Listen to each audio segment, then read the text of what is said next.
So this month's winner was the Frigid North. The Frigid North is a Nordic Viking theme. So this month is all Viking boys. The cold, frigid north. The frozen wastelands.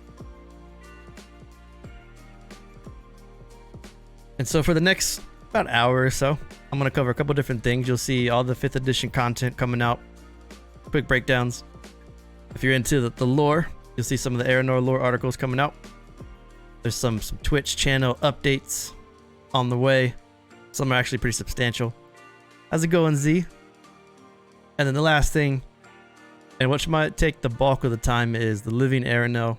This is a new D&D MMO game that'll be available for people to play in the Gamingbrew Discord.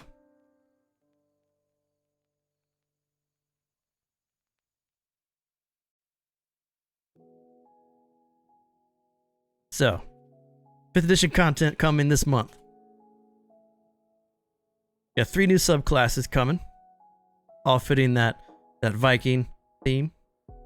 Got a fighter, a paladin, and a ranger.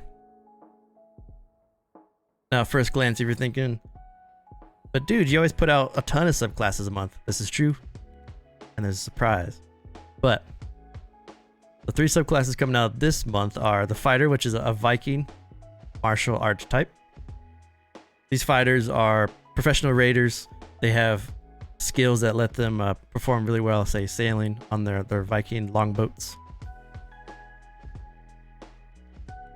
The paladin is the Oath of the Stormclaw. And for those familiar with Erenel lore, hey Amelia. The paladin Oath of the Stormclaw are followers of Udgir, the primal bear. And this paladin is very Thor inspired, which means a lot of lightning, a lot of thunder, a lot of raining down chaos.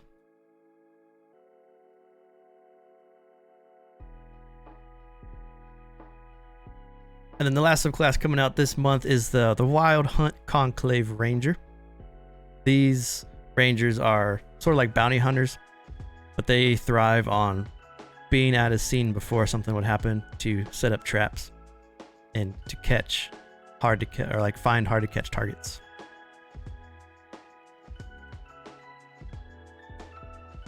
So you'll see one subclass come out probably once a week, usually around Thursday. And because it's a Northlands Viking theme, I tried to make everything a little more brutal, a little more melee oriented or melee combat oriented.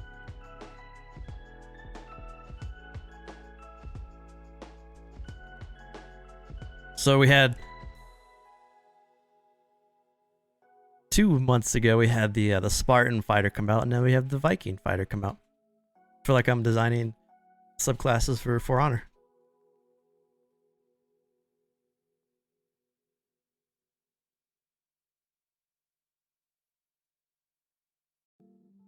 Would like to see more Artificer stuff for sure eventually. Yeah, it makes good sense. Hey, Galco. We end up with Mongolian archetypes, like for Honor.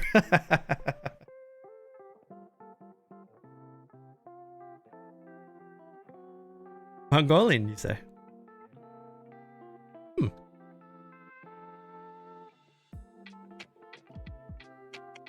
I think that's pretty interesting, honestly.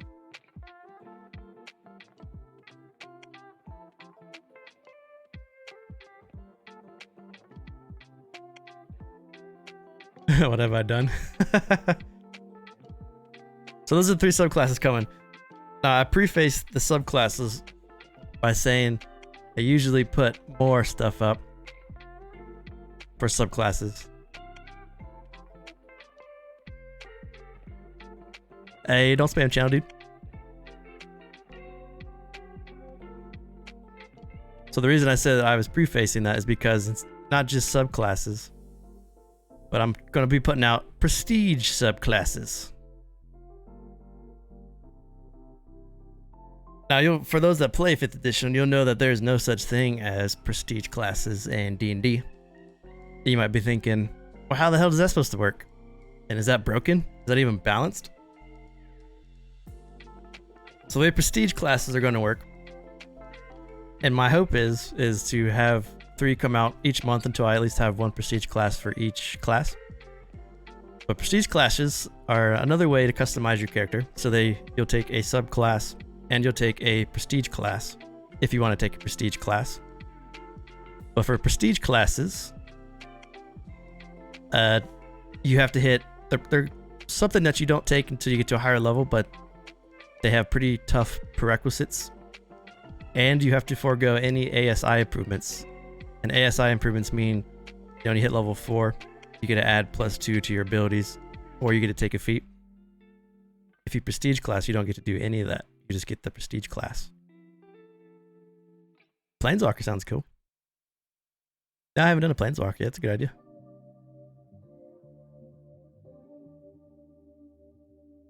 So prestige classes, the way it works, and the way that it's balanced is because you're not going to be able to take feats at level 4, level 8, level 12, so on, depending on what your class is. And because you won't be able to get your ability score improvements for 8, so on and so forth. You instead trade in those power spikes to get unique abilities and class flavor. And the first 3 prestige classes that will be coming are one for Barbarian, the Warden, which is like a protector of nature, protector of the woodlands. A Monk, a Ruin Bear. So these are monks that scribe ruins across their arms and their body to give them special abilities. Go with their monastery. And then the Shaman, the Sadir, which is the Shaman is a homebrew class. And then the Sadir is like a way to enhance that Shaman idea of speaking with the lost souls and the undead and the ethereal plane. Toss them at the ghosty ones.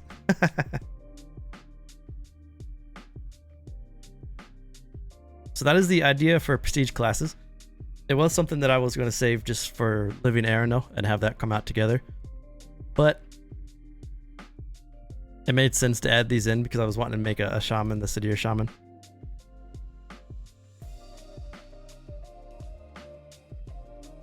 What is it? It's more of a support prestige class.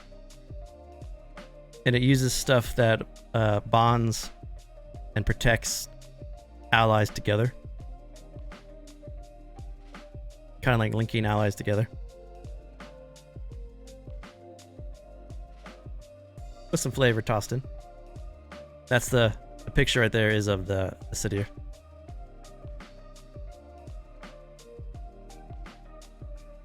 Imagine being transported into your own campaign.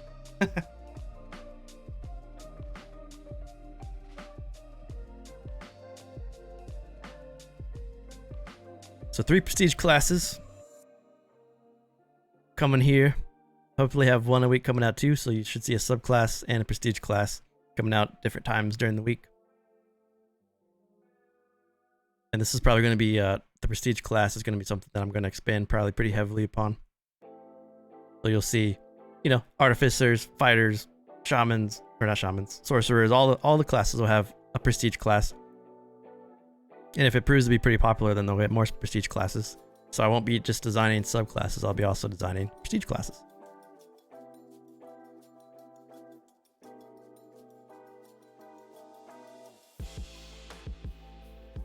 Don't know Davley F things up. I'm liable to believe this guy is just a troll at this point. So this will be neat to see.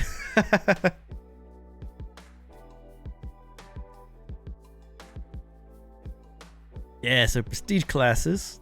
Hope you guys enjoy that when it comes out. The biggest thing when you design stuff like this, because we have a lot of people that don't play in games that I run, but use Gamingbrew stuff for their own games, is to show that this is balanced and to teach DMs how to use it, I guess, for the most part. But the idea that it forgoes any ASI improvements in 5th edition is like a huge thing. So you won't be able to take like Lucky or like Warcaster. Or even getting your ability score up to 20 is tough. So 3 subclasses, Fighter, Paladin, Ranger. 3 prestige classes, Barbarian, Monk, and the Homebrew Shaman. Next up, new items. And also a revision / change to the bonus action potion house rule that I used to run. So what are the new items? In the Northlands, one of the big things are ruins, and one of the new items is something called a ruin stone. Now, a ruin stone is a power stored into a ruin, kind of like a scroll. But the idea is that you can recharge the ruin's effects, but each ruin stone has a different way that you have to recharge it. And there's also different levels of ruin stone. So you could find a minor stone, you could find a greater stone. Each one will do different things. Example of a ruin stone is you might find a ruin stone that can cast Produce Flame and Scorching Ray. But when you run out of charges, the only way to recharge it is to set it in a campfire for 8 hours. Kind of little things like that to add a flavor to the ruin power to recharge what it does. And there's going to be a good amount of these things made to pass out, different types of major and minor magical items people can partake in. In the Northlands, there's a special type of ore ingredient known as black ice stone. And this black ice stone is used in many of the weapons and armor in the Northlands. So similar to how we did Ocadian armor a month ago, there'll be new weapons with new weapon properties coming out, and new armor with new armor properties coming out. They'll all be based around this idea of using black ice to forge and create your items. Which will also go along with, if we do another great games, you'll be able to buy not just Ocadian equipment, but you'll also be able to buy Northlands equipment. Use it to where you see fit. Well, the Ocadian equipment focused a lot on, Greek-inspired weapons, long spears, tridents, armor cut for high mobility. The opposite is effect. Or the opposite is for the Northlands. They're a little more chunky, a little beefier, a little more savage. Black ice to forge weapons, so your weapons have to melt. So it's actually a stone and not like ice itself. It just gets its name because it's up north and it's got this like black tint to it. So no worries about it melting in the hotter climates. You can take it to the beaches. Although you might not want to wear heavy fur armor. Might sweat a little bit. Yeah, that'd be funny.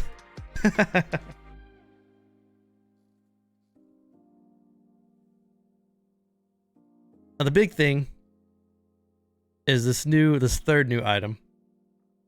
And for those that play in my games, you'll know that I usually allow players to drink a potion for a bonus action instead of an action. The difference now is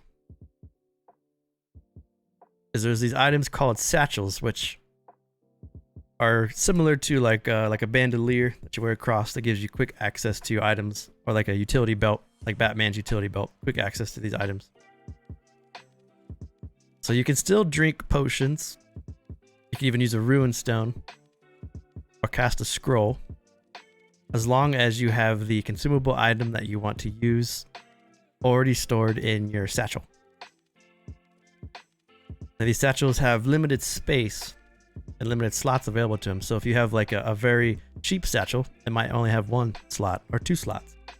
So you can just take your healing potion, put it in your shoulder satchel, and you have it ready to grab with a bonus action. But then it gives you a little bit of thought, right? So it's not just like mindless bonus action drinking all these pots that you have in your consumables. Now there's, okay, I have 3 slots. What potions or scrolls do I want to have at quick access? So that's the idea behind the house rule revised and the new item, the satchel.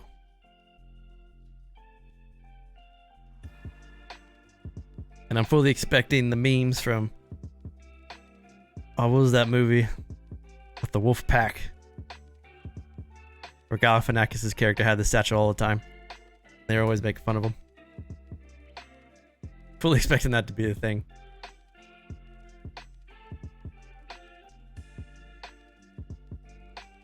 So this house rule won't come into effect right away, but I'll start to transition items over to the satchel. It's a good question, Galco. So, quick item slot. Yep. Does it take a short rest, long rest to reslot items? So it takes 2 actions to refit an item into a satchel. So you can do it in combat if you'd want to, or you can wait till combat's over and start to put stuff in. But it takes 12 seconds to refit one item, which is going into your bag, grabbing it, and then having to, just squirm it in, have it ready. So you can definitely do in between combat or during short or long rest.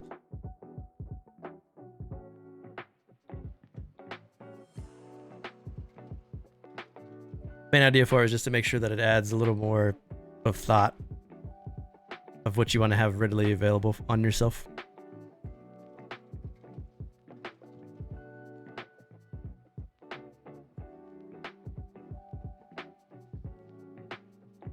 And in the living Erenel, you'll automatically get a very small satchel with your starting equipment. So you always have at least options for something at the beginning, at level 1. You always have the option to drop a healing potion into at least a 1 slotter.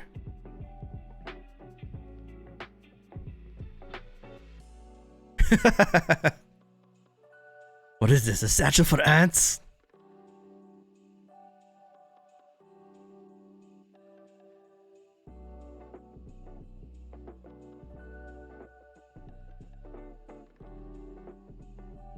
So let's go back and recap. We'll get real quick. Fighter, the Viking fighter, the Thor-inspired Oath of the Stormclaw Paladin, the Master of Traps, the Wild Hunt Conclave Ranger, 3 prestige classes, Barbarian, Monk, and Shaman, all getting prestige classes that stack on top of subclasses.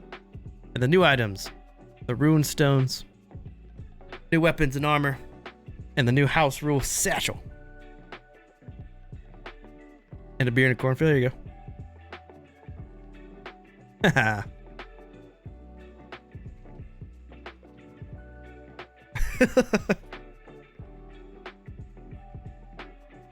It's a popular thing at Christmas to get me beer. So yeah. So what's next? So the rest of the 5th edition content coming. We'll continue doing the new spell every Monday. That's a pretty good theme and something that I like to keep going. You'll see an emphasis on ritual spells on the 12th day of brew Mr. DM gave to me. Excited about runestones? Sweet. So looking to add in more ritual spells, but I want to make these ritual spells a little more I guess Northlands-like, a little more savage-like, and by that I mean it takes more than one person to cast this ritual. So you'll see some new ritual spells coming out with much longer cast times, much more involved, but because of that they do, very nice things. There's also a new feat. You can take at level 4, which will stack, called Rune Magic. What this feat does is it gives you access to rune scribing, and any class can take rune scribing as long as they meet the prerequisites of the feat. Now, what scribing is it's physically drawing or marking the rune, and depending on what the rune does, it could be on your body, on your ally's body, on the ground in front of you. But that is what the casting time is. And once you take the Rune Magic feat, you're able to scribe so many runes out at the start, but you can also find more runes throughout your adventures, similar to how wizards find spells. So if you find someone that's like instead of going to like a library, where you used to do that, you find like a shaman who is very good at making runes. You could actually learn how to make these runes and just add them to your list. Also included an example just to kind of give an idea of what this rune magic is. So here's a rune of Amara,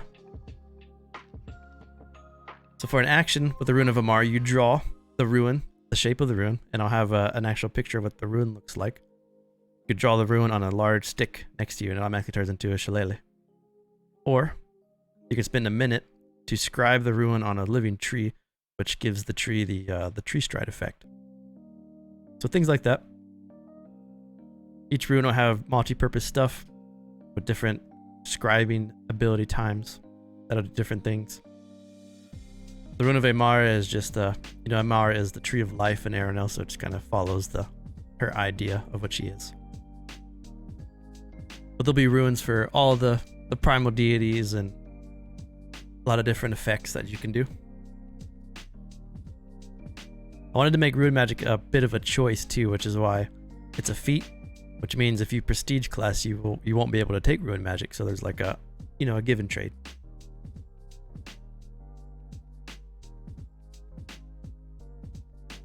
So a lot of new spells, new ritual spells, the rune magic feat, and then a whole bunch of different types of runes to make.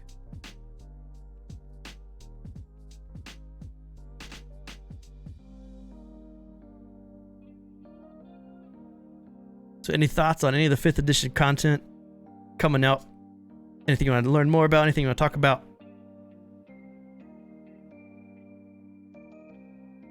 So new ritual spells, rune magic, rune scribing. Can I borrow the rune magic style from my books? Of course.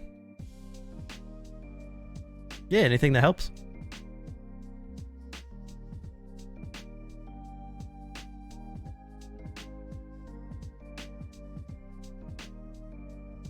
Do the runes require any particular tool set? They do. They require a scribe's kit.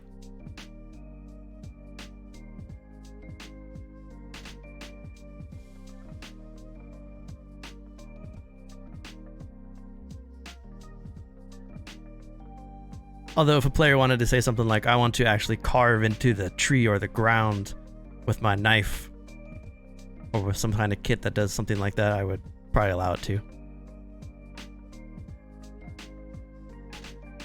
The prestige classes seem interesting. Excited to see what other come out for other classes. Yeah, I think the prestige classes might end up being like a huge thing. I think once the first prestige class comes out and then everyone kind of sees, and like it'll make sense once it comes out and you can kind of pick how you would build your character around it or not using it. I think it'll be pretty popular. It's like you can make a barbarian that's also a totem barbarian that's also a warden. So you'd have a warden totem barbarian.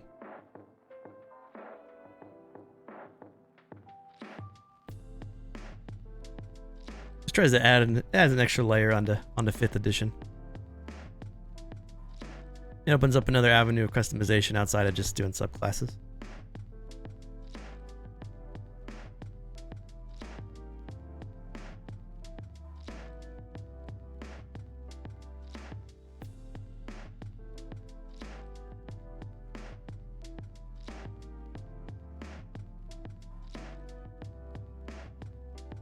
What's up, Gallica?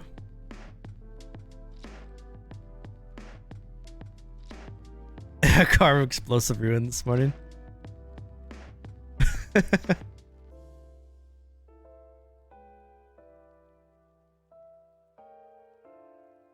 I'm not sure what FNAF is. Is that Five Nights at Freddy's? Sounds like a complete badass that will slaughter you. The Barbarian Warden Totem.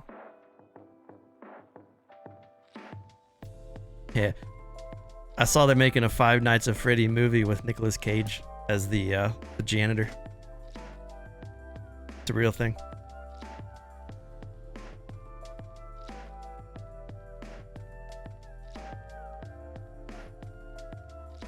Ooh, Scion, that could be a good one.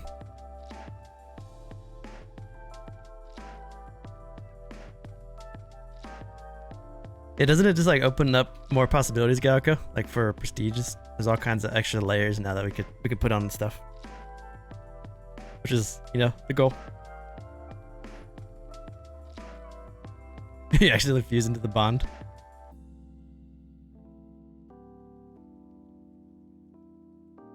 I'm kind of picturing that Borderlands 3 character that has all the arms that pop up behind her in a circle. It's good.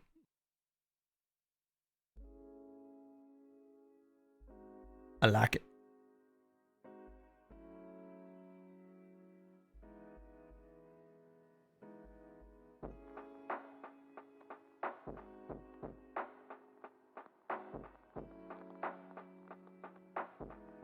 Alright, so before I jump to the next one, quick recap. Fighter, Paladin, Ranger subclasses. Barbarian, Monk, Shaman, Prestige classes. Rune stones, new weapons and armor. New house rule, bonus action, satchels.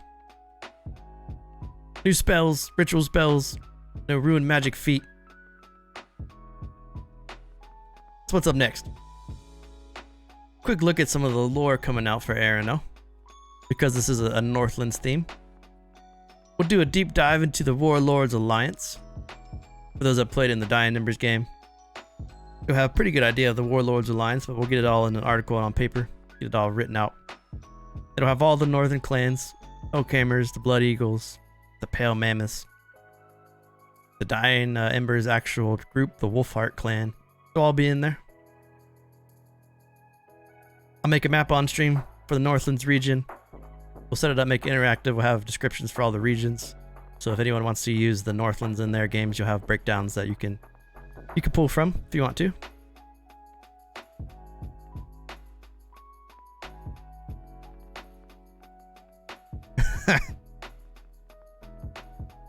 I'll go more detail into the black ice and how it's a powerful stone. It's one of the big exports from the Northlands, used for a lot of different things.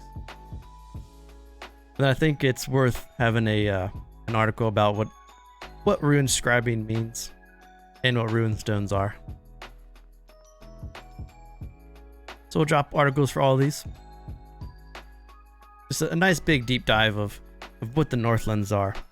Very hazardous, difficult area to live, full of people who are also battle tested and hardened for the harsh conditions of the environment. There's a lot of threats up there.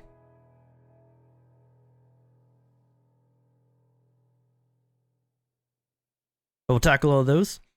Speaking of maps, I don't know if anyone's seen it yet, but Incarnate put out their battle map mapping system. It's pretty cool. I think I might make some battle maps in Incarnate this month too. Probably put them up for everyone to download. They have a pretty good system for it.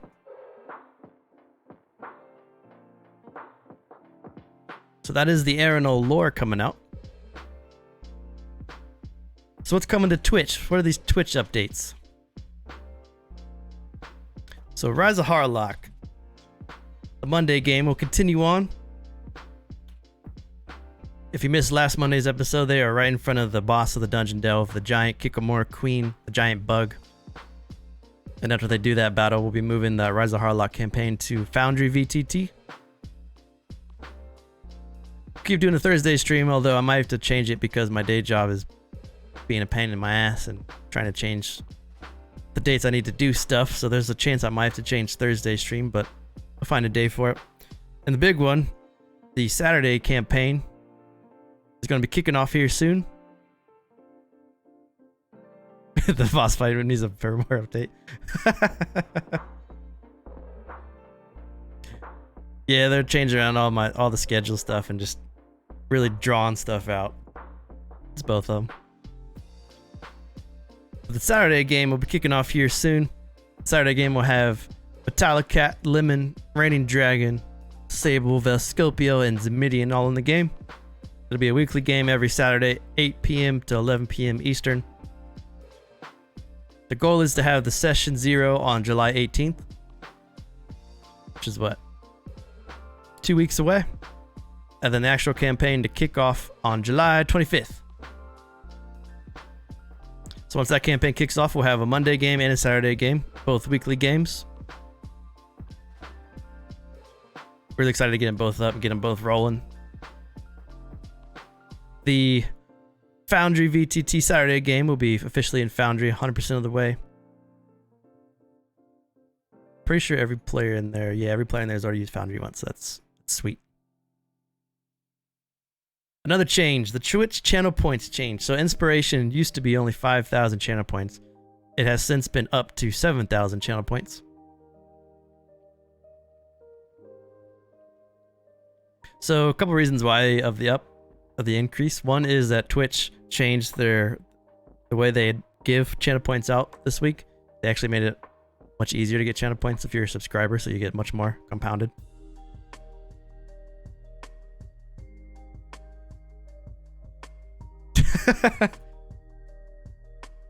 I don't really mind seeing every player having a inspiration on them. I sort of try to keep it at the same level it was, but I put it at 7,000. If the amount of channel points that people earn is still too high, I might up it to like 10,000. Do it.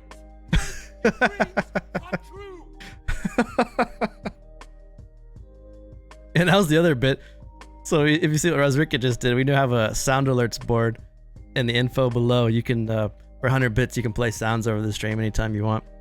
So whenever I'm talking, whenever someone's getting beat up, or whenever there's a killing blow in the D&D games, for 100 bits, you can play sounds down at the bottom there. I think I have 18 sounds up right now, available.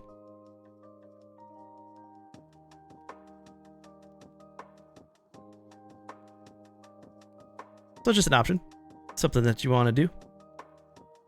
Yes, we'll have the 2 campaigns running by mid-July. I might change the Thursday date, but we'll see how it goes.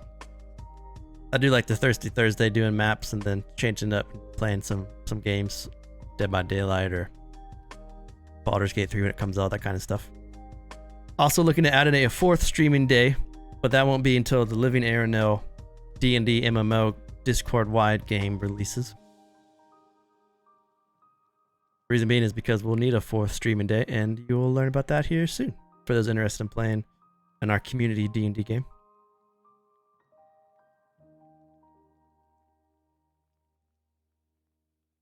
So before we jump to Living Erenel, is there any questions? Because once we get into the Living Erenel stuff, I feel like that's going to be a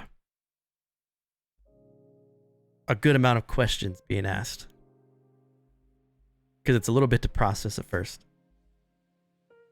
So if you have any questions about the lore, Twitch campaign stuff, or any of the upcoming 5th edition content,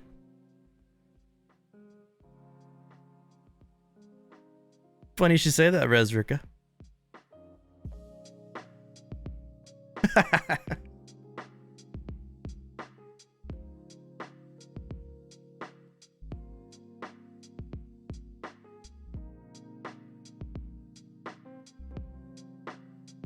I'm gonna get a ton of DMs from you tomorrow. Or Galco is. Are you sliding into my DMs? Oh, oh yeah. Razrick is building a Discord bot for us.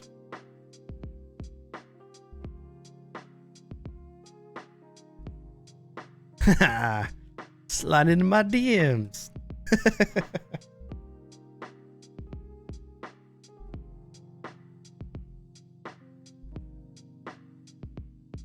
Yeah, it's cool. I mean, just having our own bot's cool. What's up, gals? You still did long ago. Just imagining chaos. That's awesome. The harbinger of chaos, destruction. Alright, so we talked about lore, talked about the Twitch updates, talked about the new 5th edition content. Keep in mind, if you missed anything and you want to just like watch it real quickly, you can watch the Twitch playback, or I'm going to upload this to YouTube too, probably tomorrow. So let's talk about Living Erenel. So before we get too deep into it, what is Living Erenel? I think we should reiterate that before the discussion begins. So Living Erenel is a D&D / MMO experience for everyone in the Gamingbrew Discord. So Living Erenel is a large scale. It's a heavily modified 5th edition game. So it's 5th edition, but there's a whole bunch of modifications to it. And the idea for this 5th edition game is it's created for multiple dungeon masters, Rezrikakov, and players to play in a campaign setting together at the same time, week by week. Some of the old school guys will know it's there's a lot of West Marches stuff that you'll see inspirations from that, and some of the other guys and the girls, you'll see like inspirations pulled from different MMOs like World of Warcraft or Final Fantasy, and some different RPGs too. It's also built around 4 major pillars. So you'll be adventuring, you'll have downtime things to do, you'll be joining factions if you wish, and there'll be a lot of role play. So those are the 4 major things that this D&D MMO experience is built upon. So, before we get into what you do, let's talk about how you join. So to join Living Erenel, you can join in 2 ways. One way is you can join as a character, a player character. So to join as a player character, you need to either be just subscribed to this Gamingbrew Twitch channel, which you can be a regular subscription or you can be a Twitch Prime subscription. Either way works. Or if you're a patron of Copper Brewers, hey IPA, what's up, dude? So Copper Brewer patron, which is only $3 a month, or you could do the Twitch channel subs or the Twitch free Twitch Prime sub, however you want to do it. That's the important part of this is that's when character submissions are open. The amount of characters at one time in this world is determined by the current amount of dungeon masters that have joined the ranks of this.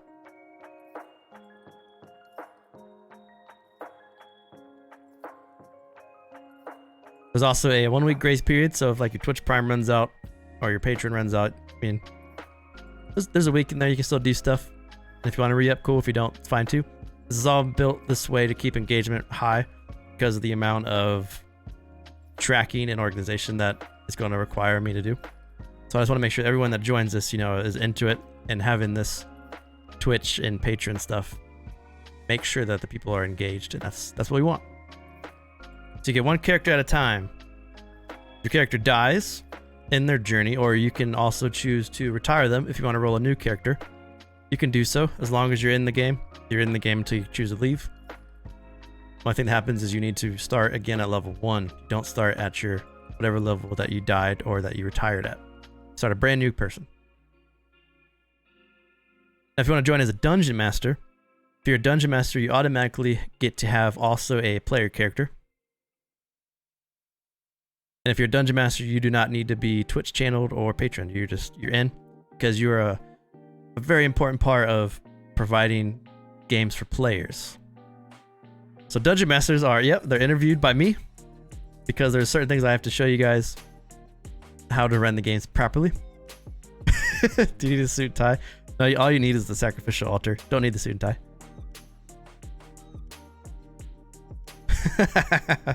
Dungeon masters are heavily vetted because you represent the world itself, and you know you provide the experience for some of the players. So we want to make sure everyone that's a dungeon master is, you know, in it to win it. Yep, standard arrays for everybody. So why would you want to play in Living Erenel? A couple reasons. One is there's a huge D&D community experience with this kind of stuff. And the community experience is going to be evolving because every week and every month there are going to be events that are happening. A lot of large things that people can tackle that they'll need to tackle together. There are multiple ways to get progression. You don't just gain levels. Your goal is not just to hit 20. There's a lot of different types of progression you can do.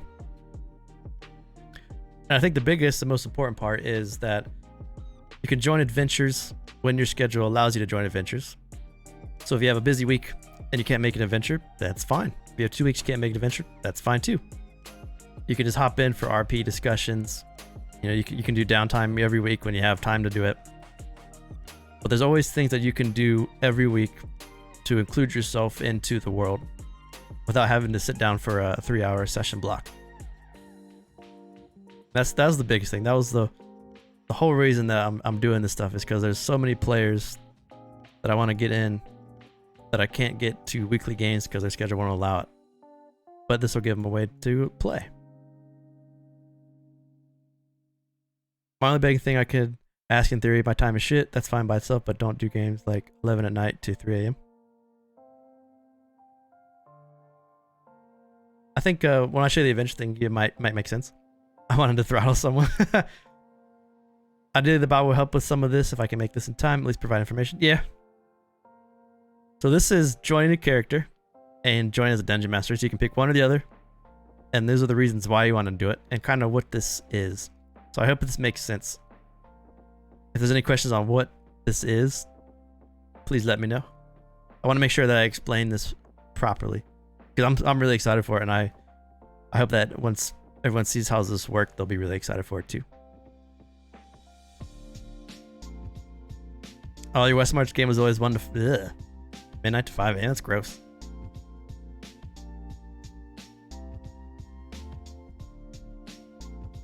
So this is how you join and why you should join.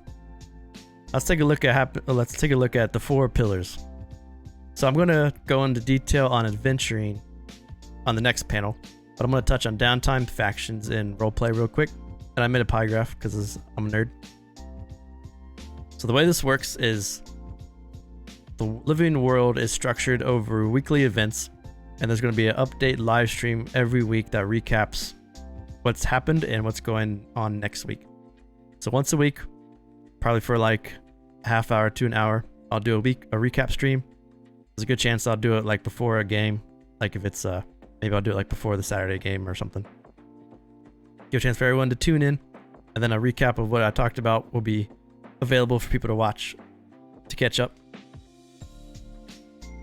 But just know that everything is broken down into weekly structures. So not talking about adventuring yet. So what is downtime? Downtime days are awarded each week, and you spend these downtime days in Discord. So at my weekly update stream, I'll say something like, all right, everyone gets 4 downtime days this week because of what's happening in the world. And then the next week, it might be, all right, everyone, it's a rough week this week. Everyone only gets 2 downtime days. So you spend your downtime days to purchase goods. You can make money by doing jobs. You can craft items. You can use your downtime to advance your factions. You can trade between players. You can do player-to-player trading. You can do player-to-player combat. You can fight each other if you want to. You can choose to fight to the death or non-lethal, just if you want to jump in and fight, do something like that. And then one of the big things, one of the important things is I wanted to make sure that backstories mattered. So do certain downtime things. You can unlock personal quests that I will write based on what your backstory is. And those quests might evolve into adventures and a lot of different things down the road. So that's downtime. So all that means is once a week you'll have so many days that you can spend, and there'll be a rule set of what you can spend those downtime days on and what those downtime days give you. So if you're like you're into crafting, you want to make healing potions for everybody in your faction, you say, okay, I got this much gold. I'm gonna go to the marketplace. I'm gonna buy this and this, and I'm gonna make this many healing potions. You could just be like, all right, this week I'm gonna do odd jobs around Krov, the Krovian Empire, the city. You'll make a set amount of gold each day that you spend to do that. Something else is, we talk a little bit more about factions, but factions also get downtime, and factions have their own downtime stuff you can do too. So that's downtime, very briefly. Does downtime make sense? Is there any questions about it?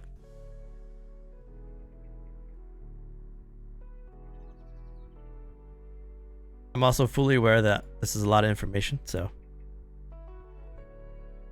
feel free to ask or even whisper me questions later on. Yep, so when you want to spend your downtime, there'll be a way you can notify what you're doing. So like if something requires you to roll, you spend downtime, what you'll do is you'll ping a dungeon master. When you ping the dungeon master, they'll watch your roll and then they'll see what you get. And then you'll record it on your character sheet. I can do that, Raz. That'd be sweet, dude. If we could do it that way, that'd be awesome. So there'll be in the Discord, there'll be like a downtime Discord section with roles that make so like only people in Living Erenel can get into this downtime section. One of the downtime areas would be like trading. So if you're looking to trade for something, I wanted trading to be like old school, you know, Diablo 2 trading. It's where you got to barter for it. Like full on barter. I think that's an amazing way to make Living Erenel feel real. So next up, there's no more questions about downtime, and feel free, if and if I get ahead, to ask questions, and I'll come back. Factions. Factions are an important part of Living Erenel. When you first make your character at level 1, you can attempt to join a faction, or you can choose to be factionless. Now, if your factions take the place of backgrounds in Living Erenel, so you do not make a background, you don't choose a background, you make your character, instead you choose a faction. These factions are what your starting equipment is, get some bonuses for it. Most importantly, it opens up a lot of RP elements. You can leave a faction, and you can join a faction whenever you want, as long as you know that when you leave a faction, everyone in the Discord knows you left the faction. And to join a faction, you have to be allowed to join the faction by the leaders of the faction. So you can't just like hop around to whatever you want. The way you play your character, so if you play him like a shady asshole, these people might not want you in the faction, they won't let you in. So you really have to be mindful of what you do. Kind of like for those that played World of Warcraft and like Classic, if you made a reputation of being a dick on a server, no one would invite you to a party. So it's the same idea here. You need to be helpful and position yourself in a way to make people want to actually make you join the faction, right? Another big part of this are factions have differing states. Factions can even choose to go to war with one another. So factions can be open. You can set your faction open, which means you're looking to add more people to your ranks. But your faction is closed, meaning you want to just close it down for a bit, build on what you have. You can do that. That's fine too. You can go to war with other factions that piss you off. You can fight each other in the Colosseum. One of the reasons why I'm so excited about what factions can bring are factions are 100% player driven by elections. So at the start of Living Erenel, when people kind of divide up the factions they want to go to, there are voting held. The voting is held with a dungeon master that watches over the vote, and they elect a leader of the faction. They elect quartermasters for the faction. They elect ambassadors, and they fill these roles of the faction. And each of those roles have important purposes. So if you're the leader, you control kind of the direction that the faction goes, like how they want to advance the faction. Factions have leveling systems in place. You build loyalty by what you do for your faction, which grows your faction and unlocks more perks for the faction. You can send ambassadors to these big RP events that'll be happening. So there'll be like an ambassador from each faction sitting at a table, and everyone will watch them on Twitch make deals, make treaties, or go to war. And all factions have a large bank, and that's what the quartermaster does. Quartermaster controls all the items coming in and out of the faction bank. So if you have some people in your faction that go on an adventure, come back with a +1 longsword, but nobody needs it, they put that +1 longsword in the bank. And then if you have like a newbie player join that's level 1, you're like, hey, here's a +1 longsword. So any questions about factions?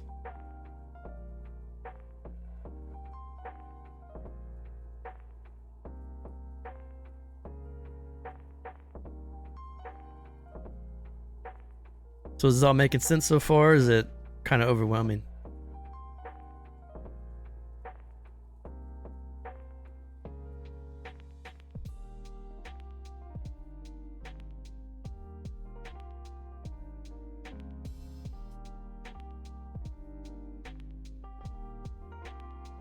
Alright, the last part of this before we get to the adventuring part is I hope to make the Discord much more role player friendly, and I hope to see everyone be involved in this role play. So there'll be a lot of RP environments available in the Discord. Some are open for everyone to join. The ones that are open for everyone to join would be stuff like you're in the marketplace and like Krov, or like places with high traffic. It's like a melting pot in an area. Closed RP places are factions, or if there's any like big world events that are going on, those would be considered closed RP.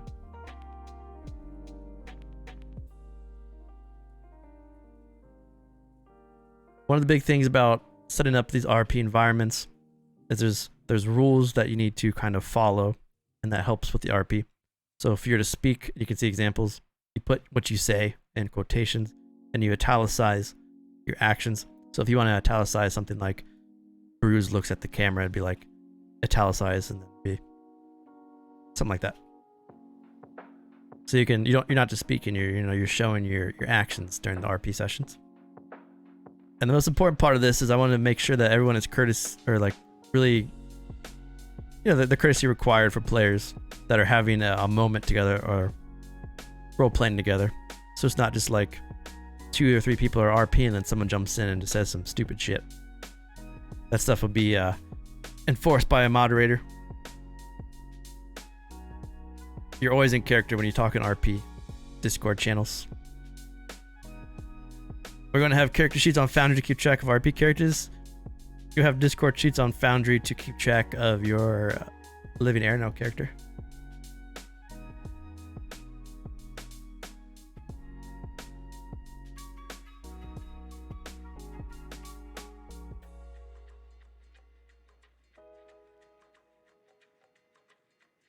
So downtime. Get stuff each week to spend how you want to improve your characters in that way, monetarily. There's factions you can join, so you join the factions in that way. And then the big one, the RP, is what I'm going to probably push a lot. Hope to see everyone use the RP section and really dive into it. Welcome back.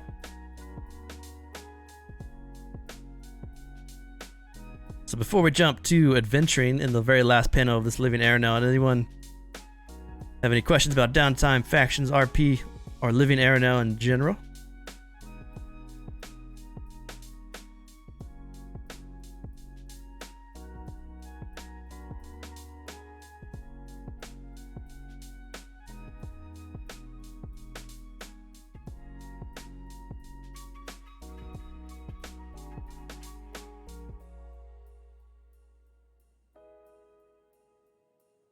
We're going to be limited, or can I become the Queen of Kraw with enough effort? It's going to take a lot of effort, but it's doable. Anything's doable. So knowing these 3 pillars of what Living Erenel is, adventuring. So adventuring is the actual playing your character in missions kind of idea. So there's 2 types of adventuring. There's a standard adventuring with the adventuring ranks on the right side there. And then there's world events. World events are stuff like the Great Games, Archways. There's going to be large threat, world boss style counters that you can get 8 plus players to fight for. And then every week to every 2 weeks, one of these world events will happen. Adventuring ranks are broken up. Hey, revert. So adventuring ranks are broken up by level and then by session type. So if you're a low level character, you would sign up for a game that would be rank 1, level 1 through 4. And you would know when you sign up if it's a 1 session game, which is a lesser, or if it's a greater, which is 2 sessions.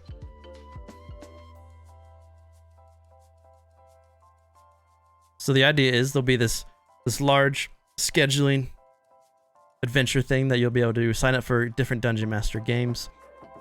You can sign up by yourself, or you could sign up with a group of buds, however you wanted to sign up to play. You'll be able to open up the master schedule. All Dungeon Masters that are participating in Living Erenel will upload the games that they want to run, and the times they want to do it, and then the rank and the level that they want to do it. And then you'll sign up for the game you want to play. And every week, the amount of games that are available will change. And you should see all the adventures for the coming week 4 days before I do the scheduling stream. And then during the scheduling stream, I would kind of talk about which players were approved to play in that game. So if you're a Dungeon Master that just likes to run one-shots, you can do that here. You can just keep running one-shots. You throw up your one-shot to play, and people jump in and play. So gaining experience. Gaining experience in Living Erenel is completely different than gaining experience in 5th edition. gaining experience in living Erenel is based on the amount of adventuring ranks that you complete. So you earn experience upon completing an adventure, and the amount of experience that you earn is based on the rank, the difficulty, and how long it is.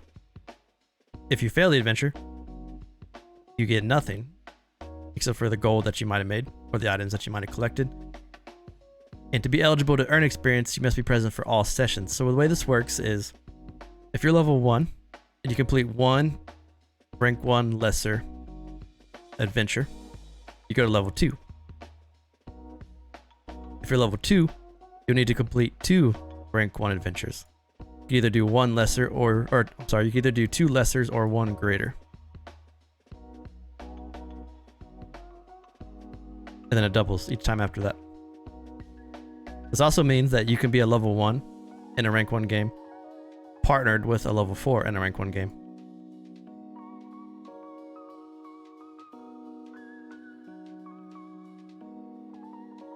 So scheduled adventures, and something that I'll be working with Raz on to make sure the bot works. All the dungeon masters that are vetted, that we approve, that I interview, are able to submit games every week. They submit the time slot that they want to play.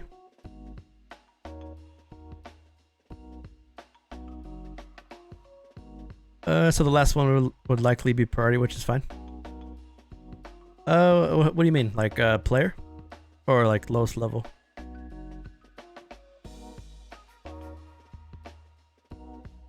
Oh yeah, yep. Yeah, so you see all the games, you see the rank of the game, you'll sign up for the game. Players will sign up for the adventure that they'd like to run, knowing the amount of hours that it'll take. When you sign up for a game, you're expected to, make the game, or however many sessions that the game is. The kicker is in the way that we balance people going on adventures to people doing, downtime, faction RP and stuff like that. Or when you go on the adventure, you get a much reduced downtime days. So, jumping back one. So the amount of downtime days you'll get for that week is greatly reduced. So you might only be able to just spend like 1 day to purchase goods or to make money, compared to players that don't run the adventure that get 5 days. When you're on your adventure, you're considered locked, which means while you're on the adventure, you are not able to talk in faction chats. You're not able to RP. You're gone. Like, you're on that adventure. You're away from everything. Players that did not run an adventure the week prior will always kind of have a better chance of being picked when signed up for an adventure. And we try to shuffle people in based on how many dungeon masters are up. You'll probably see 2 to 3 adventures from me each week on the list. And then whenever people want to run a game for that week, their games will also pop up on the list. All the games run in Foundry.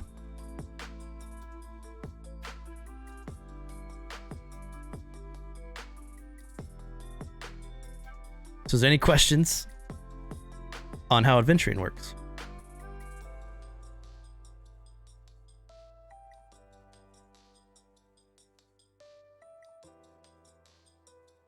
So this is the way that you progress your character to make it a higher level.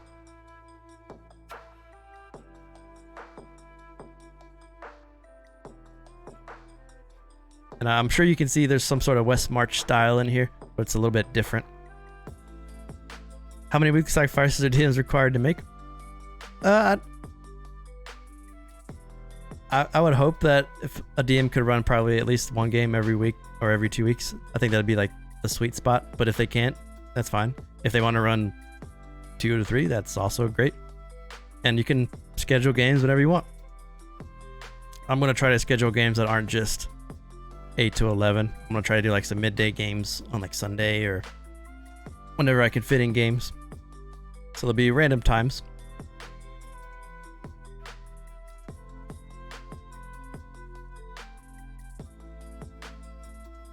Body count? That kind of depends on the adventure, but I think 4 to 6 is probably the sweet spot. 4 to 6 players. So like, say you really enjoy running... I'm trying to think of something. The first 3 missions of Lost Mines of Vandelver. You can do that here. You run that. You tweak a little bit of stuff to hit the Erenel lore that I would probably kind of put in there, but you could do that every week if you wanted to. Do DMs get any benefit other than being the DM? Yeah, let me jump back too. So when you join a character, my music went off. Okay. So when you join a Living Erenel character, you can join in 2 ways. If you join as a player, you get to be subscribed to Twitch Prime, or be a Copper Brewer or higher. If you join as a DM, you don't have to be a Twitch sub or a patron. The only thing is I personally interview all the dungeon masters, and I kind of show them different ways that how to run Foundry and how to set up characters and the ways to fit this living world, because it is modified. So the biggest things about being a DM, besides the benefit, is that you get to play Living Erenel for free.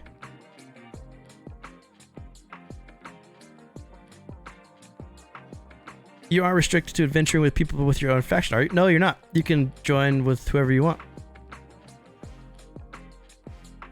So to jump up 1 to factions again, and just kind of quickly go over factions one more time because it'll make sense as I talk about this a little bit more, but you do not choose a background when you create your character for Living Erenel. Instead, you choose a faction. The factions give you your bonuses and your starting equipment. Now in your faction levels and gains loyalty. So one of the things that you want to do with your faction that is kind of built into it, which means you don't need to run with your faction, but if you do run with your faction, you get certain modifiers that help to improve your run. One of the things you can do in downtime is there's a cooking system similar to World of Warcraft where you can eat food and you gain a buff for so many hours. And with like faction stuff, it's increased more, and there's like other things that are built into the faction that promotes it, but it's not needed. So if you have a friend in a different one, you can absolutely join up together. How heavy is the RP mid-adventure? So the way RP works is when you go on an adventure, there's so many downtime days awarded each week. But when you go on an adventure, you're called adventure locked, which means if you go for like a lesser adventure, you are unable to talk in the RP chats while you're gone until the amount of days runs out. So then you can talk. So like say you're doing like a greater adventure, which is 6 hours. After the amount of days that you would be in the adventure kind of runs out, you're able to do minor RP stuff, which is, even though you're in an adventure, you can still sending messages. You can still send a squire with messages, but you can't full on RP with stuff, but you can just send back like notes or like quick messages based on how much you could for your character until you are done with the dungeon.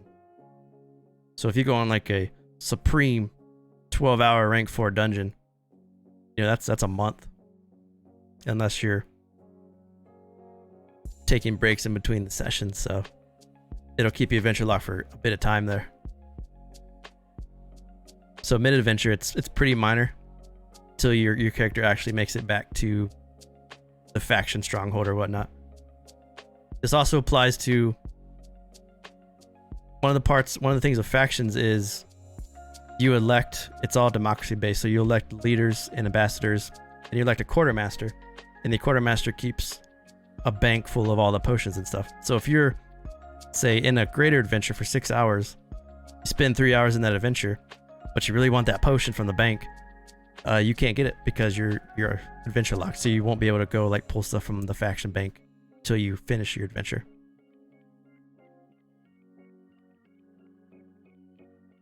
And when you're adventure locked, there'll be a role, there'll be something that's applied to you in Discord to kind of show that you're adventure locked, just like a reminder.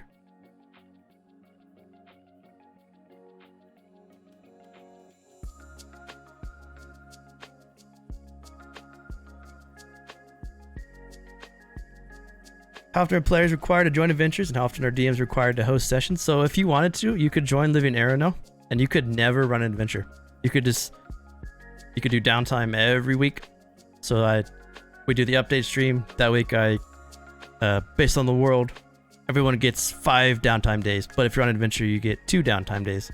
So You can spend every week just doing downtime, and you could be like, what you want to be is a cook and a potion maker and a quartermaster. You could do that every week, never step foot in an adventure.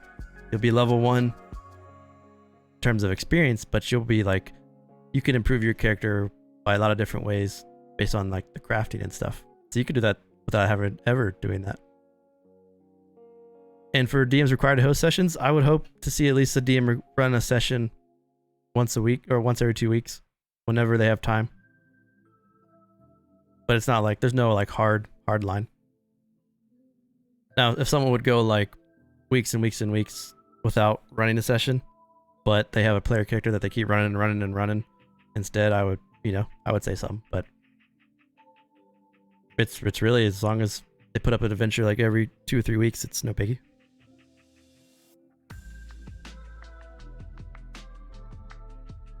What happens if your character dies? Do you get to reclaim anything in their bank? So your character doesn't have a bank, your faction does. So anything in that faction bank stays forever. If your character dies, the players that are around him, if they're around him in an adventure, they can take his stuff.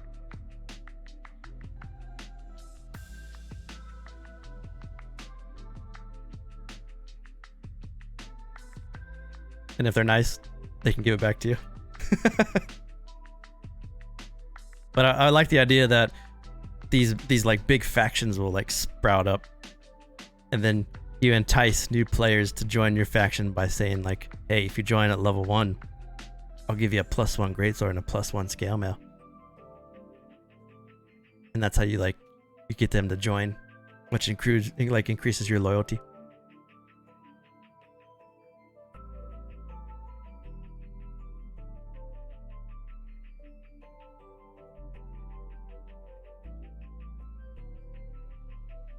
So back to adventures real quick.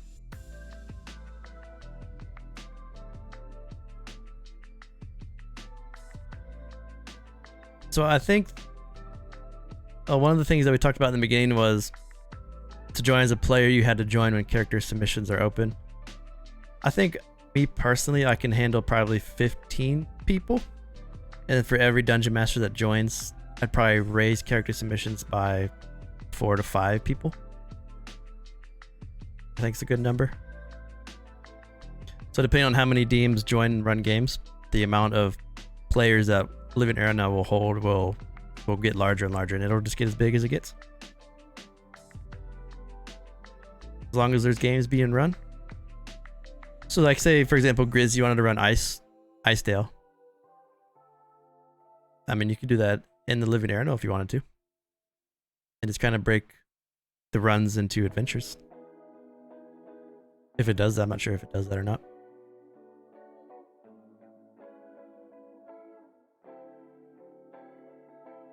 Just probably take some tweaks.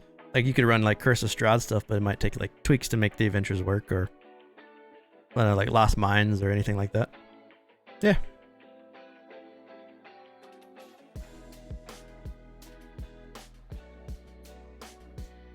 I think I skipped over it, but the 2 adventure types, standard adventure and world events, you can sign up for both standard adventure and world event in the same week. So it's not like you have to pick one or the other. But you can only run one standard adventure a week as a character.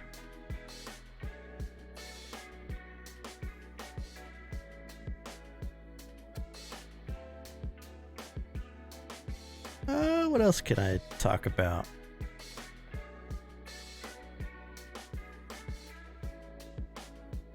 there any questions about Live in Erenel stuff? I think that's a pretty good deep dive. Does this whole system make sense a lot more than it did last month?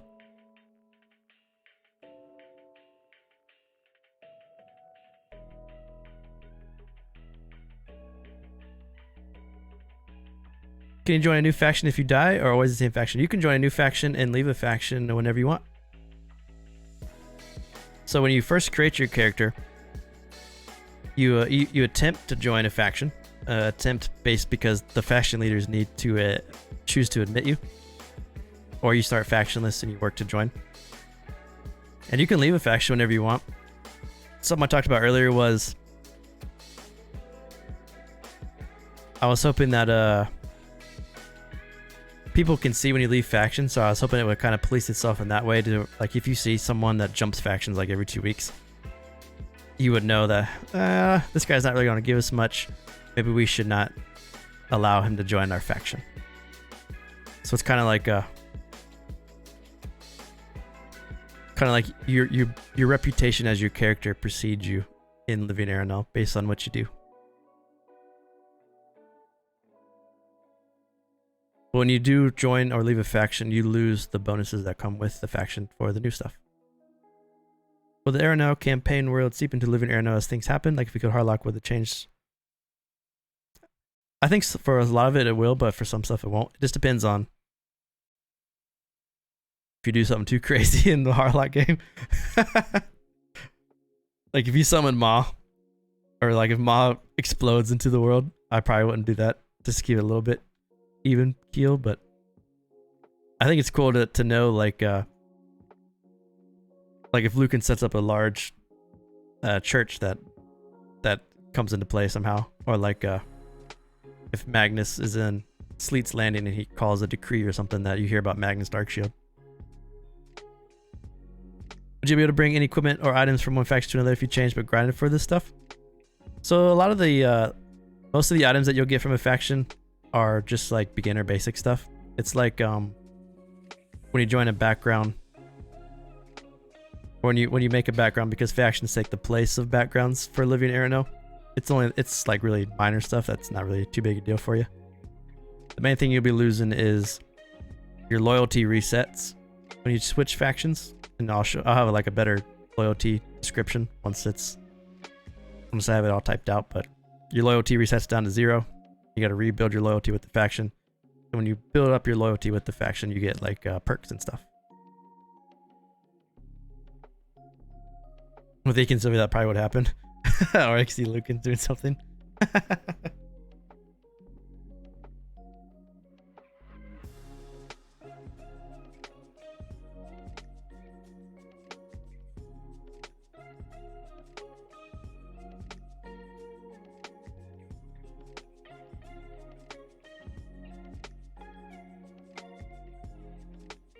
So if you get a cool weapon, so the way the faction bank works, say the ghosty ones finish the Kikamore dungeon and you find like a sweet magic item in there, but you can't use it, so you want to donate it to your faction bank, and you put it in the faction bank so that anyone can use it.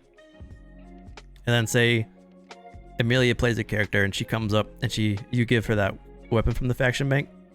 She gets that weapon, and then right after she gets the weapon or whenever, she leaves the faction. So for you guys in the faction, you'd be like, whoa, we just gave this sweet weapon and they left. Which kind of goes into the reputation thing. So she kind of like ninja'd the weapon. She ninja looted the weapon from you guys. So now she ninja looted that weapon. And then you can see, so the other factions, you can send your ambassador out to the other factions and be like, hey, watch out for this Amelia character. She ninja looted this weapon. Don't let her in your bank. Her reputation would like precede her to other factions, so she might take that weapon,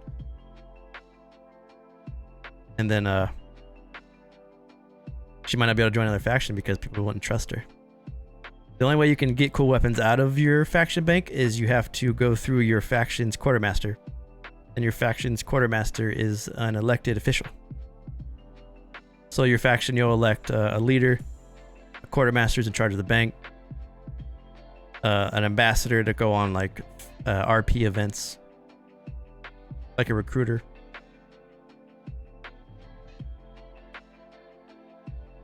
No secondary characters. So you can only play one character per time in Living Erenel. You either have to die, or you can retire your character, and if you retire him, he just kind of fades away to the sunset. Sits on a rocking chair, drinks lemonade.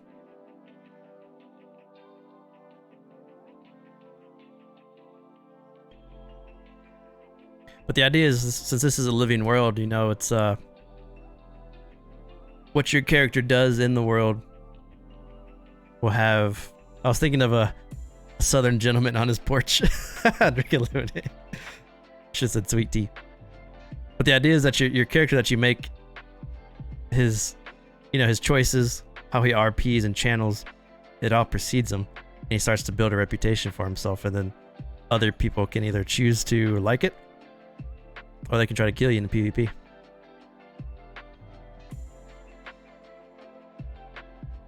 Hell, you could do something where like Revert makes a character, gets something from the faction bank, leaves the faction, joins another faction because he stole the item to get to the other faction, and then those two factions go to war. And in war, you PvP, and if you die in the war, then your character dies.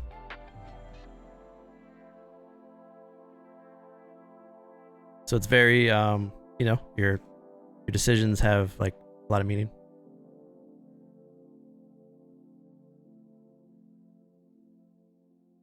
Granted, you'll roll another character, but it's that idea, I think, that really makes this thing feel unique and really go.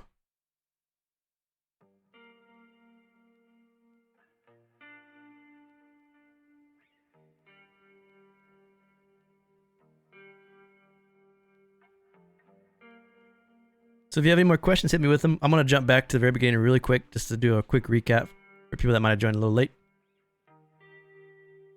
So this month, 3 subclasses are coming out. The Fighter Viking Martial Arts type. Hey, Lemon. So the Fighter Viking Martial Arts type is 1. The Paladin Oath of the Stormclaw, which is an Udgir Paladin, is 2. And this is very much Thor-inspired. Lightning and Thunder. And the third subclass, is the Wild Hunt Conclave Ranger, which is a ranger that uses a lot of traps. We also introduced prestige classes. Now, prestige classes, as we were talking earlier, is something that I'm really excited about, and I think it's going to add a ton of stuff. Prestige classes stack on top of subclasses. So you can be so the Barbarian, the Monk, and the Shaman are the first 3 prestiges that are coming out. But the goal is to have prestige classes come out for everything, and then to have more of these come out and more of these come out. The way the prestige class is balanced is that you get abilities with your prestige class at 4, 8, 12, 16, so on.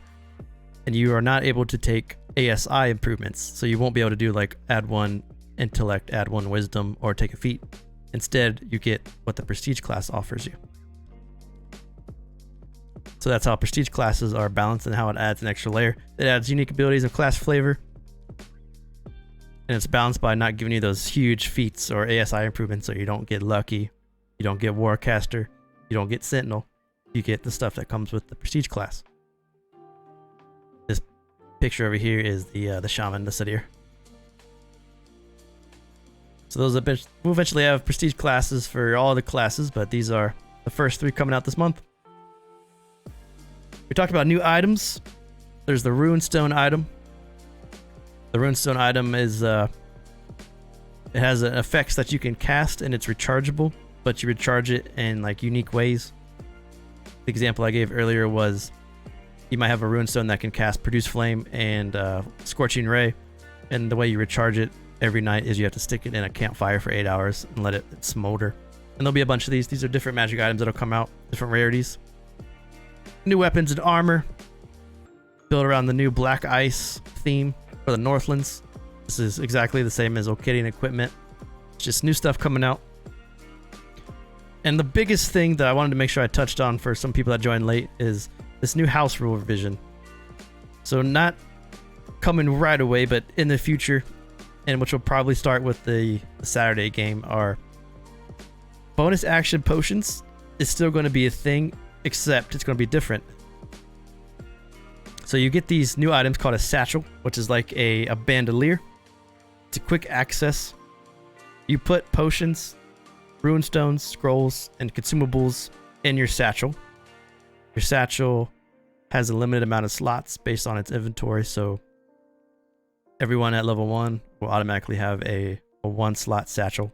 You can buy satchels with more slots, and then anything that you put in your satchel you can use with a bonus action.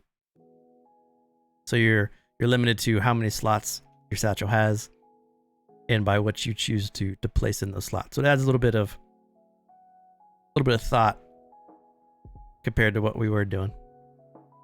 So that's the new item, the satchel. New spells, new rituals. One of the big things was magic, rune magic. Rune magic will be a feat that you can take at level 4. This feat gives you access to rune scribing to any class that meets the prerequisites.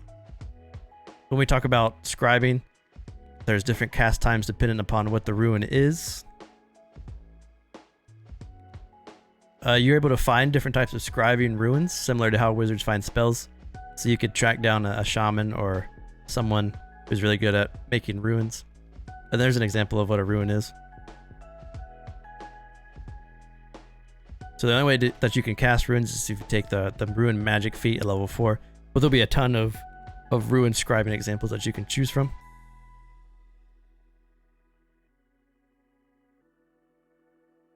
Talk about lore real quick.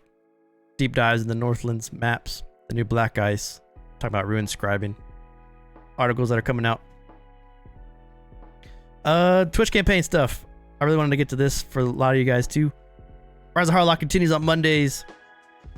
My day job is being shitty, so I might have to change my Thursday stream to a different day, but we'll find out soon. Saturday campaign kickoff.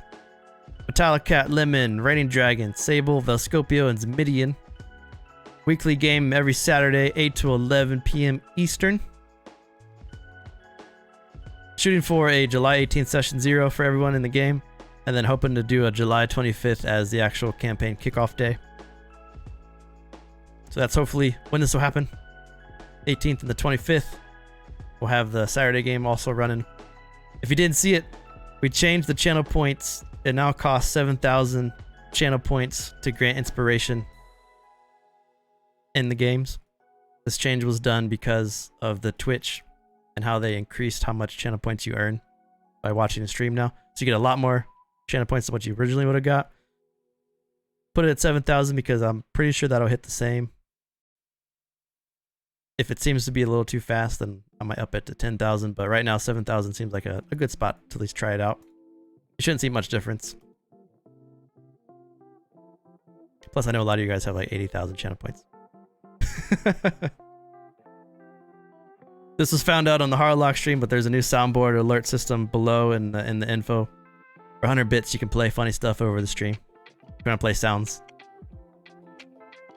And then when Living Erenel comes out, I'll be adding a 4th day to the streaming schedule. That 4th day is just to run games that people can sign up for. And then we talked about Living Erenel. So, is there any questions about 5th edition content, prestige classes, satchels, ruin magic, Living Erenel downtime, factions, roleplay, Living Erenel adventuring, satchels? I'll go back to it.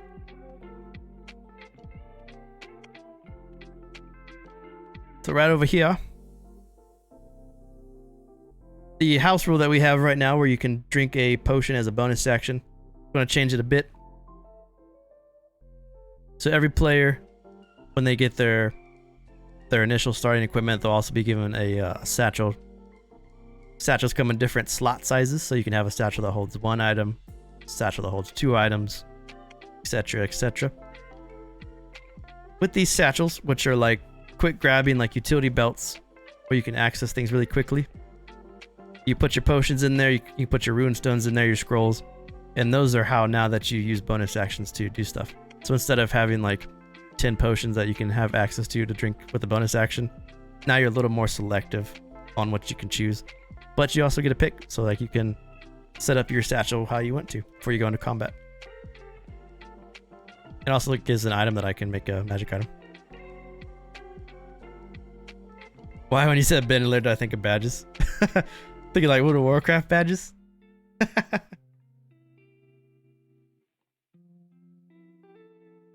So whenever you make a character, you automatically get a satchel. You can just choose to buy larger satchels. Oh, runestones, gotcha. Runestones look like this bad boy right here. Do we have any idea when Living Erenel will be able live to play? I hope to have it ready by September. I think that's like my goal.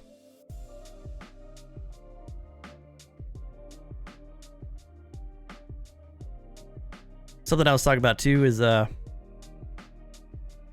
So the goal is, I kind of broke down what Living Erenel is. It's a large-scale, heavily modified 5e game created for multiple dungeon masters and players to play together.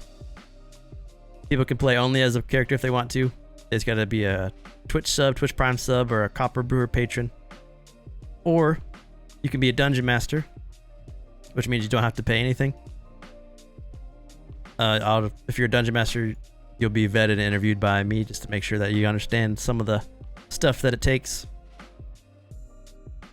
And then the initial character submissions. So we'll have waves of character submissions when people can choose to join. I think I can hold enough for 15 players at the start by myself without dungeon masters. And then every time we add a dungeon master to the team, the character submissions will probably go up by 5. It's kind of the idea. And Grizz had a good question earlier, which is, if you're a dungeon master, how many times do you need to run a dungeon? You can run as many as you want. I think a good minimum is at least a dungeon, maybe every 2 to 3 weeks. It's probably like a good number. But you can be a dungeon master and a player if you wanted to.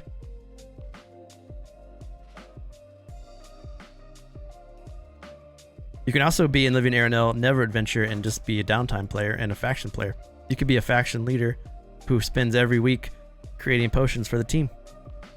And all you do is do RP.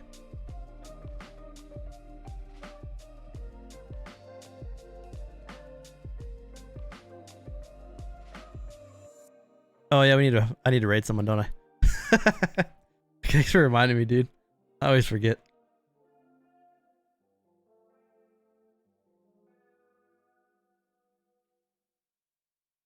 But that's Living Erenel. That's what I got. So is there any questions you might have? Give me a shout. You can always ask me in Discord too. A lot of Viking 5e content. I hope Living Erenel makes sense now. I'm gonna upload this PDF to Discord too if anyone wants to just to look at it real quick.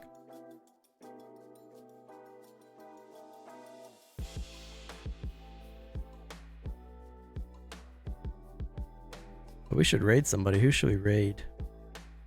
Anyone have a suggestion on who to raid?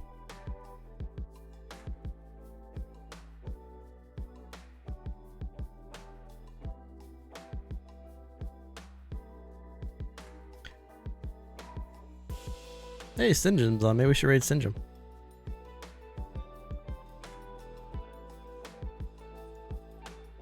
Let's see how he's doing.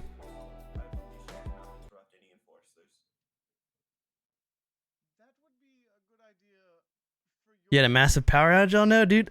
Man, I lost internet for like 4 hours and it didn't kick on until 20 minutes before I was going to start stream. I was sweating bullets.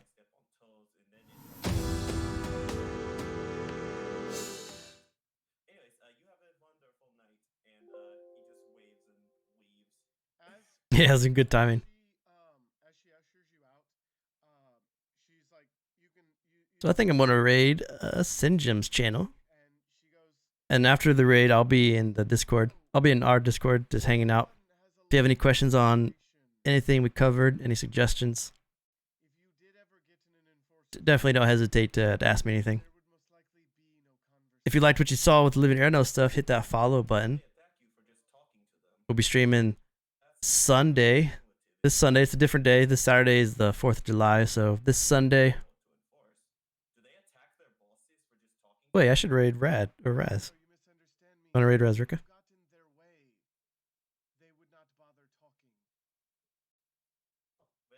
Because he just popped on my thing. Razrika?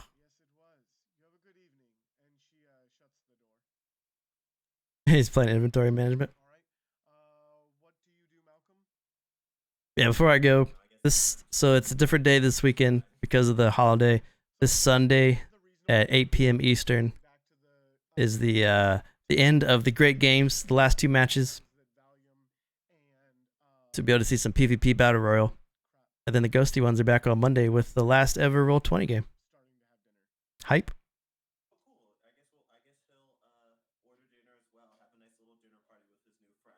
Alright.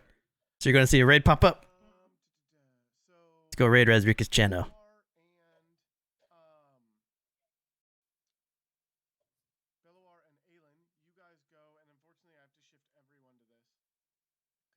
You know, gotta believe. Oh, you're fine. I don't think there is a way in Roll20. I don't think so either.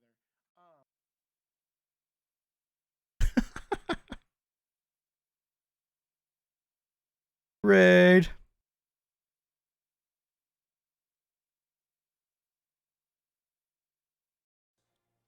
But I still appreciate